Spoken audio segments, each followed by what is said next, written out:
I was expecting the second ride line for Lyrical Monasterio 2 today, but instead we got Alestiel support, which I'm still happy about. So let's begin. But first, cards for the last few days. So first off, here's a new generic crit and draw. It's just player preference on what they want to play, but you will get the new critical and draw triggers with abilities in this set. And remember, D format is 8 copies of a specific trigger type per deck, so you only run these as player preference. Next, for common, Radiance Pride Ermeli, grade 1 AK power and skills. Act Rearguard, cost Soul Blast 1, retire this unit, choose up to 2 non-grade 1 normal units from your drop zone and return them to the deck, and then shuffle it. It's just another nice recycle option, especially for some decks that just puts everything in the drop zone and you just need some stuff back to the deck. This could be very good. And then to a ghost triple rare, Spinning Stacking Cannon Dialindi, grade 2 tank power and skills. Auto, when placed on rear guard, if your Vanguard is the grade 3 Rosa, costs Soul Blast 1, choose a ghost normal unit from your drop zone other than self and call it to an open rear guard.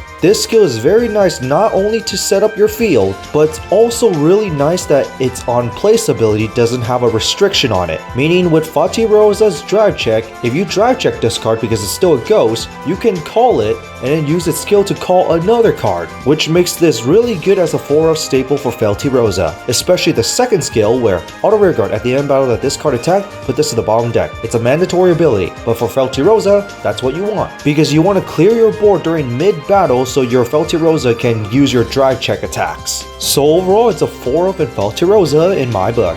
And now, for the Tuesday stream, we got Alestiel support with our first card being Aim for the Horizon, Piayol, grade 2 tank power and skills. Black Wings, remember even cards in the bind zone only. Count Rearguard, if your Vanguard is Alestiel, this card can attack a grade 3 or greater Vanguard from the back row. Just for those who don't understand Alestiel's playstyle, Alestiel has different variants of the deck. So there's the White Wings, where it plays with odd grades in the bind zone, Black Wings, which is of course even, and there's the Dual Wing variant where you just play with both. The Black Wing variant focuses on negatively impacting your opponent, mainly on draining your opponent's power. So this attacking your opponent's Vanguard in the back row is not even much of an issue, because when your Alestiel grade 3 is in Black Wing phase, all your opponent's units is going to minus 5k power. So they will be 8k base, and this attacking it from the back row is not going to be an issue.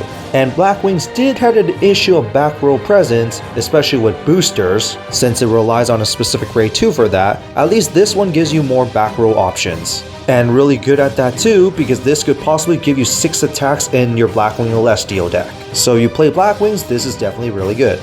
Next, Enveloping Compassion Torquil, grade 3, 13 power, and its skill is White Wings, odd grades in the bind zone, auto rearguard. When this card attacks, this card gets plus 10k power to the end of that battle, and then at the end of the battle, you put this card to soul. Some White Wing cards do use soul, but White Wings doesn't really have too much of a soul problem, so I don't really get why. Counterblast is not too much of a problem either, but I would prefer a countercharge. But overall, it may seem kind of underwhelming, but White Wings in general kind of lack pressure on their attacks. Yes, Black Wings drain your opponent's power, and it's usually not that much when it comes to Black Wings because that only adds an additional 5k shield, which many attacks are already only 10k shield block, so adding an extra 5k shield is just basically a trigger block.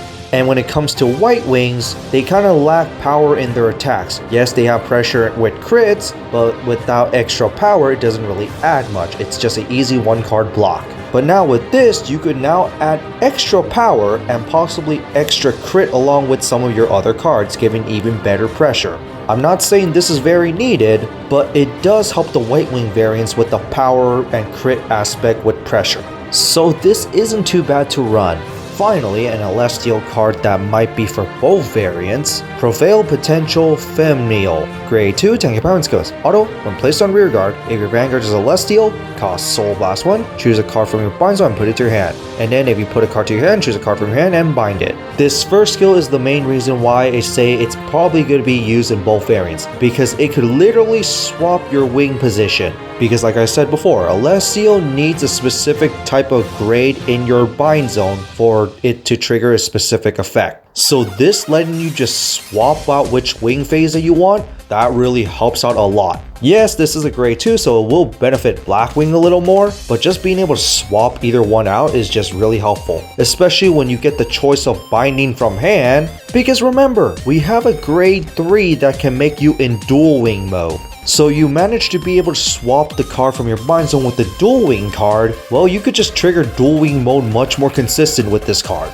And that's a really huge plus right there. So for this skill alone, I might actually consider this an Aphora for every version of Alestiel, because manipulating what wing mode you want is just really good. But its second skill is that Black Wings, Auto Rigor. When this card attacks a Vanguard, costs counterblast 1, choose one of your opponent's grade 3 or greater Vanguards, and it gets minus 5k power in a turn. So like I said before, since this is a grade 2, it's obviously going to be more with Black Wings, and with this second skill, draining your opponent's power even further really will hurt them. So I'm saying Black Wing Alestiel is now getting even more interesting, but overall it's just a 4 for any Alestiel deck. So that's it for these reveals. What do you guys think about the new Alestiel support? I overall really like it. The new grade 2s are very nice, especially the Blackwing back row attacker, and especially the bind zone manipulator, because that really helps out a lot, and further draining out your opponent's power is also very good for Black Wings. White Wings is a little underwhelming, I must admit, but it does fix the issue of extra power, and it can add some extra pressure because the White Wing variant plays more aggressively with the crits. So overall, both are decent. Although I would still prefer you play one variant, because if you play both variants, it's going to be really awkward, because one half of your deck is suddenly functional in a turn and then another half will be functional in another turn, unless if you're constantly relying on getting your dual wing variant through your grade 2 with binding. I don't recommend the dual wing variant. But on that, that's it for this, and see you all next time.